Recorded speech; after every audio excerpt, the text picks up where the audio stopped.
Da sunan Allah mai rahama mai jin ƙai. Gudun gara kashi na 7. Wannan karan bai ni ya hana ni tafiya ba, da me yana kallo na zo na wuce shi, ko kallo na bai ba har na fice.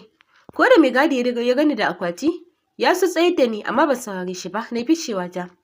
A daidaita na tara na shiga, ya ja muka tafi bayan na sanar masa inda zan je.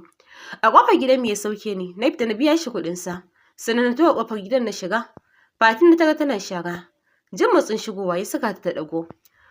Sakin tsintsiyar ta yi a ƙasa, babu shiri. Gani na duk a firgice.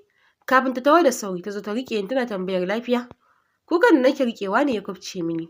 A lokacin Umma mu ta fito a ɗaki ita ma. Salati ta saki tana saurin ƙarasowa wurin. Ina ganin ta, na je na faɗa jikinta ina ƙara sautin kukana. Gaba ɗaya sun rikice suna tambaya ta lafiya. Ni ko kawai na shiga uku na lalace nake ta maimaitawa ina kuka. Sakin ki yi Ahmad ɗin, ta ce a tsorace. Kai na girgiza mata alamun a'a. To kuma ya na ganki da akwati. Ki buɗe baki ki min magana mana. Gaba ɗaya kin ɗaga mana hankali? Umma, mu ƙarasa da ita ciki. Na tsinkayo muryar Fati ta faɗa. Ba musu ummanta ta tallabo ni jikin kafaɗarta. Muka nufi ɗakinta.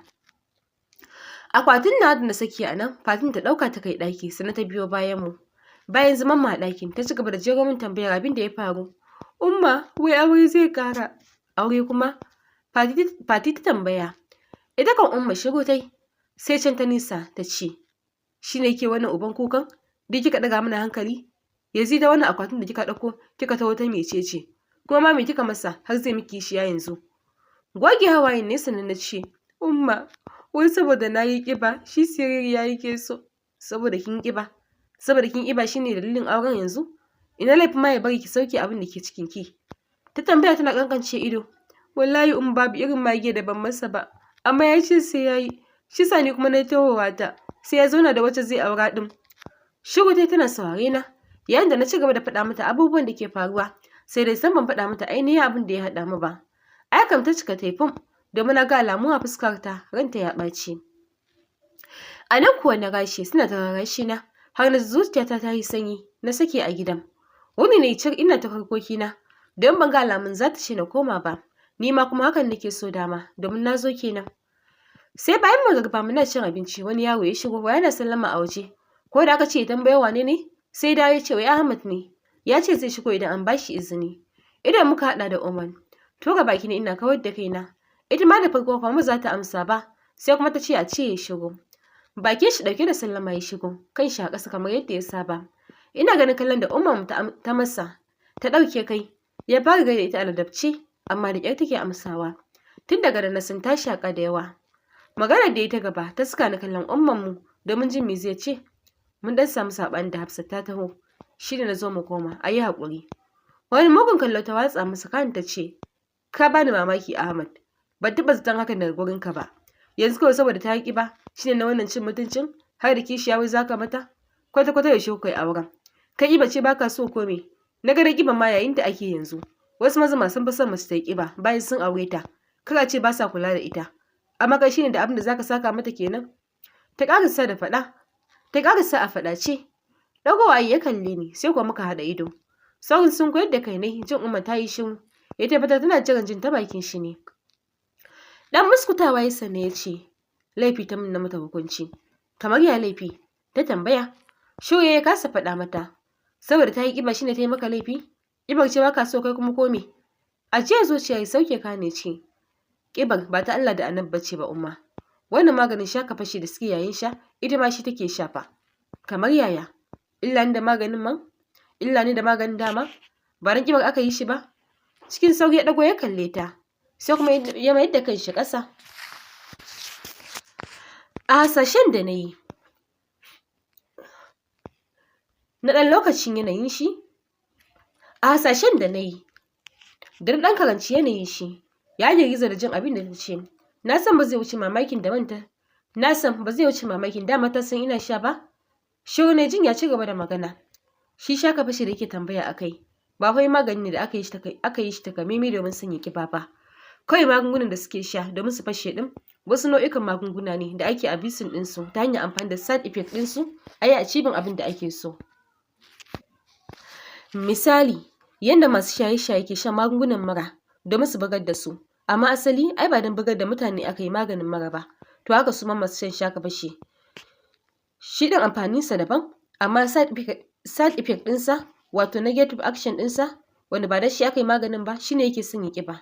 Yawanci magungunan da suke dangin su anti-allergen drugs suke amfani da su domin su sanya su ƙiba, sai kuma anti-inflammatory da allergy wanda suke sha na anti-allergy drugs kenan. Yana gyara appetite ne, sanya cin abinci, maganin ƙaiƙayi, sa ruwan ido, majina ko borin jini, amma yawan shan shi ko overdose shi ke sanya mutum ƙiba. Su kuma suna maganin inflammation ne wato kumburi ta hanyar rage aikin garkuwar jikin mutum immune system. To kin ga kenan yawan amfani da maganin ba ta hanyar da ya dace ba zai ida kusa da garkuwar jiki ta jikin mutum gaba ɗaya. Wanda kuma bai da wadataccen garkuwar jiki shine wanda kowace irin cuta ta zo cikin sauƙi za ta faɗa jikinsa, tamkar masu cutar HIV. Abin da suke da ƙaranci suka rasa kenan garkuwar jiki. Rashin garkuwar jiki ke sanya su kamuwa da cututtuka kala-kala, su amai, gudawa, zazzaɓi, mura da sauransu. Shine suke ƙanjamewa. Bacin ƙibar akwai sauran illoli da maganin suke kawowa kamar irin su ganin dishi-dishi,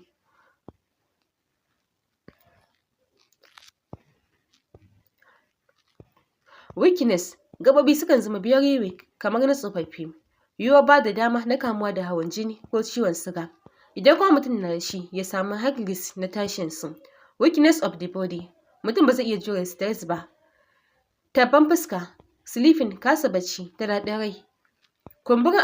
Kumburi a madadin ƙiba a wasu ɓangarorin jiki kamar hannuwa da kuma ƙafafuwa da kuma sauransu. Larura ce ta ƙashi bone, yawanci an fi samu ga manyan mata wanda suka manyanta. Ƙasusuwan jiki kan zama very weak domin abu ƙanƙani zai iya janyo wa mai shi karaya, kuma ko ba wannan ba shi ƙarfin ƙasusuwan jiki ba ƙaramin muhimmanci gare su ba ga mace wajen haihuwa. Idan ya kasance masu ƙashinta ba su da ƙwari sai a hankali domin ta fi shan wuyan lebo. Larura ce ta ido da kan iya haifar da har makanta ma ya danganta da tsananin su. Zuciyar wasu yana sa zuciyar wasu kumburin ciki, kai matsalolin fa suna da yawa. Garkuwar jiki suna iya rikicewa saboda yawan maganin a jiki, sai su kuma attacking ɗin jikin maimakon kare shi. Something the immune system does not work correctly and they attack the body on organ organ or tissues. Sannan zai wuya su samu ciki da wuri domin ita ma na ga alamun illan nan a jikinta ta rikicewa al'ada, kaɗan daga cikin sharrin ciwon. To kin ji irin illan da wannan magunguna ke yi a ciki. Suna sawa cikin su bala'i ba su sani ba, da haka ba ita ba ma duk masu sha to su kuka da kansu. Inna lillahi wa inna ilaihi raji'una. Ita kawai ummam take maimaitawa, ni kam idan ba da zare ido babu abin da nake yi, cike da fargaba. Ɗan nan yanzu iya maganin sa ƙiba da suke sha shi ne yake ja musu waɗannan masifin, amma ita ai tana da ciki. Na ji ka ce ba sa samun ciki da wuri. Umman ta faɗa, ita ce ta ce miki ciki gare ta? To ta miki ƙarya ba ta da ciki. Kawai maganin ke sawa su dinga yin abu kamar masu cikin. Nan da ya ci gaba da mata bayanin abin da bata gane ba. Salati kawai umma ke ta rasa ma me za ta ce. Tashi ya ce zai koma, idan na kimtsa na same shi a mota ya fita. Sai bayan fita shi sanan umman mu ta samu ƙarfin gwiwa juyewa gare ni. Miƙewa ta tana huci ta nufo ni. Mari ta ɗauke ni da shi kafin ta soma duka na. Sam na ƙi ko motsi ba na yunƙurin guduwa ko na ƙwaci kaina. Sai da ta gaji dan kanta sannan ta rabu da ni tana huci. Kamar yadda nake kuka haka ita ma Fati ke kuka. Tana huci take faɗin, wallahi kin cuci kanki, mu ma kin cuce mu. Da sauƙi ma tunda jikinki ne ba na wani ba. Kin san abin da kika aikata shi ne kika kwaso jiki kika zo kuma kika ɓoye gaskiyar abin da ya faru. Kika saka ni fara ganin laifin shi, ashe ke ce mai laifin. Ai gwara ya auren ki a ficin ciwon abin da kika yi. Kuma ki tashi ki je ku tafi, kada kuma gani kafarki a gidan nan matuƙar ba da ziyara kika zo ba. Tashi ki bani wuri. Ta ƙarasa a tsawace. Abin da ya haɗe min 10 wannan shine rana zafi inuwa ƙuna. Ɗaci kawai nake jin yawuna da nake haɗiya yana mini. Da wanne zan ji? Cikin kuka na ce, wallahi umma kin ma kin bani gudunmawa cikin abin da nayi. A gaban ki ba na so mu shan abin nan. Da miki na jin lokacin da zai take ta zuga ni akan na sha. Amma baki ce komai ba. Kuma gwada na sosai na nuna miki. Baki nuna kin amincewa ki akai ba. Ban taɓa jin ciwon kin mai da hankalin da ke yi kan lamarin mu ba sai yanzu. Dama duk abin da muke so shi muke musamman ma ni. A baya da ɗan hakan nake ji ina ganin baki takura mana ne kuma soyayya ke sawa kike bari na yi komai nake so. Ashe ba haka bane ba. Sai yanzu na gane illar da na yi wa kaina. Umma kake ce na miki rashin kunya gaskiya ce na faɗa. domin ni yanzu ko me ya same da ke zan yi kuka, domin da kin hana tun farko da hakan bata faru ba. Na faɗa cikin matsanancin kuka, sannan na juya na fice a ɗakin, ina kallon yadda Umman ta bi ni da kallo baki buɗe. Ina fita na buɗe motar na shiga na banko ƙofar. Ƙara rufe motar ya sa shi saurin ɗagowa, ashe shi bacci ma ya fara akan sitiyarin motar. Girgiza kai kawai ya yi tada motar muka tafi. Yana kallo na ina goge hawaye lokaci zuwa lokaci, amma bai ci min komai ba. Ni kam na cika na yi fam ganin sharin ɗin da na yi. Ni kuwa na cika na yi fam ganin sharin ɗin da ya yi ma, ni ma ne masa banza. Har muka isa gida ban masa magana ba, yana tsayawa na buɗe na bice na shige ciki. Haka fa muka ci gaba da zaman doya da manja, duk da yana ɗan kula ni shi, amma ni mugun haushinsa nake ji, domin so nake ya cinye magana neman auren da ya ce zai yi. Amma ban ga alamun fishin nawa ya ɗaɗa shi da ƙasa ba, balle ya janye domin da farin ciki na. Maimakon hakan ma sai kawai naga ya tsiro da fitar dare, bayan ya dawo aiki ya yi abin da zai yi, duk inda 8 ta yi sai naga ya ɗau kwalliya ya ce min bari ya je ya dawo, kuma sai 10 zai shigo. Na shiga tashin hankali a lokacin, domin na gama fahimtar ina yake zuwa, amma duk da haka sai na ritsa shi na tambaye shi sanda zai fita. Bai ɓoye min bai ce min zance yake zuwa. Hajijiya ce ta kusa kayar da ni, na saurin zama dafi da kaina, shi kam ya juya ya fice. Tun daga ranar ɗaura wa kaina damuwa, na daina ci da sha, ko bacci ba na yi sosai, duk na firgice na canza kamar ba ni ba. Ƙarshe sai da ciwo ya kada ni, ya danganta da asibiti. Gwajin farko ya nuna hawan jini ne da ni, kuma ya hau sosai.